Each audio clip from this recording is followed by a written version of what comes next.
Hello guys, oh my gosh, I hope the book is in there, the book that I really wanted to buy. Welcome to the bookstore. Oh my gosh, I'm so excited. Oh, thank you. Wow. So guys, nakakaya mag-video.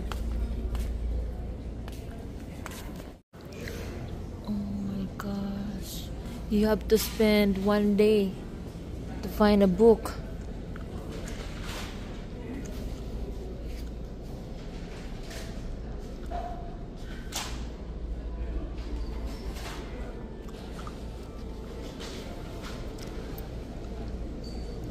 OMG.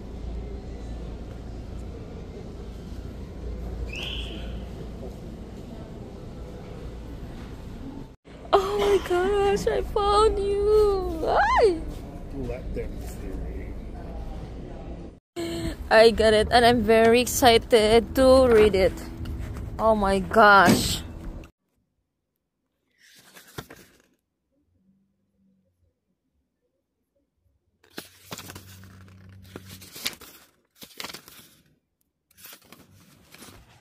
Oh my gosh, I can't wait.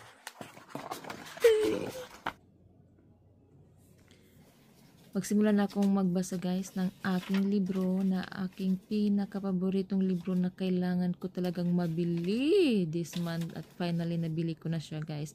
At sobrang saya ko talaga kasi guys sa title pa lang guys na The Let Them Theory by Mel Robbins ay napakaganda ng title at hindi ka na talaga mag-iisip pa kung bilhin mo o hindi. Basta kung may opportunity ka na maka-afford ng libro, bilhin mo na to guys. At saka guys, alam mo ba, sobra na-shock ako guys sa first page pa lang guys. Ay, ganun pala guys ang storya na first page pa lang guys. How much more guys pag mag second page na tayo. At saka hindi ko na mapigilan guys na ma-excited guys dahil na ganito talaga ako guys pag may gusto talaga akong basahin na libro guys, as in talagang gawin ko na, basahin ko na ngayon na ganun po talaga ako guys.